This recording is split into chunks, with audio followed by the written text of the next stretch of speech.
This segment is going to be an overview on how to cook meat on the George Foreman. It's very important that some meats be cooked well done for safety. So I want to clear up some confusion. The temp and timer button toggle. By default, it comes up controlling the temperature. If you press it, the arrows switch and control the timer. What you have to understand is the timer and the timer's beep are completely independent from the temperature preheating beep. So just because the timer beeps, it doesn't mean your grill is ready. Never put meat on the grill or never start calculating the cook time until the temperature has stopped flashing. When preheating, always keep the lid down. Always keep the top grill plate in the machine. That way it seals properly. So I'm going to power it on. See, it always starts at 5 minutes. I wish it would have just not started at all, and then you can use the timer as you need it. And the default is 300. I'm going to cook some hamburgers. So look up, lift the lid underneath the rim. It says beef, pork, and lamb, 400 to 425 degrees. So I'm going to bump it up to 425.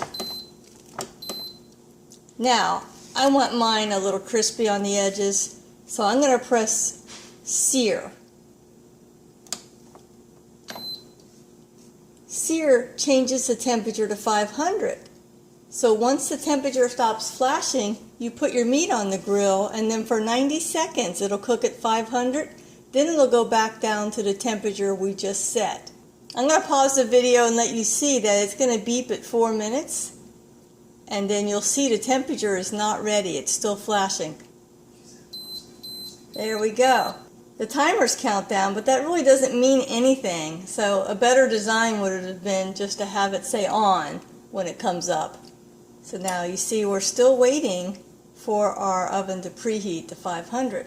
And then we're going to put I'm going to put a hamburger on there, and it's going to sear for 90 seconds, and it's going to go back to what we set previously. The book says 8 to 10 minutes to preheat. And there, now our temperature has stopped flashing. And now, for 90 seconds, it will sear. So, put my burgers on here. They are frozen. I'm sorry about that, YouTube. And the book says burgers sear 2 to 3. And the other page says add a minute if it's frozen. And I hope you can get a good view of the drip pan. We're already getting some, there'll be water and grease pouring into here. And this is really the big benefit of the George Foreman. It grills, but if you have it sloping down, you save a lot of the fat. So we're still in our 90 seconds here. Very shortly it'll switch back to 425. Switch to 400. I must have miscalculated when I was pushing the buttons. So now I'm going to time for 4 minutes, because the little guide said sear plus 2 to 3. Since mine were frozen, I'm adding an additional minute. So in 4 minutes, we'll have some burgers. Okay, we have 1 minute left. Now while your food is cooking, you want to take that opportunity to clean all your utensils, get a clean plate. You have to worry about food safety, especially with poultry. And what I want to show you is when the timer goes off saying our food's cooked, you know, the allotted time, it keeps cooking. So if you use the restroom and forget, or if you fall asleep, your food keeps cooking, so it won't be a pretty sight. Okay, it says it's done. So see, the temperature doesn't shut off. The oven's still running. It's still cooking. Nothing changes. So again, the timer and the temperature indicator are completely separate.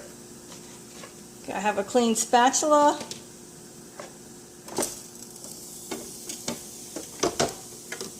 And they look pretty good. Look at the little tray here.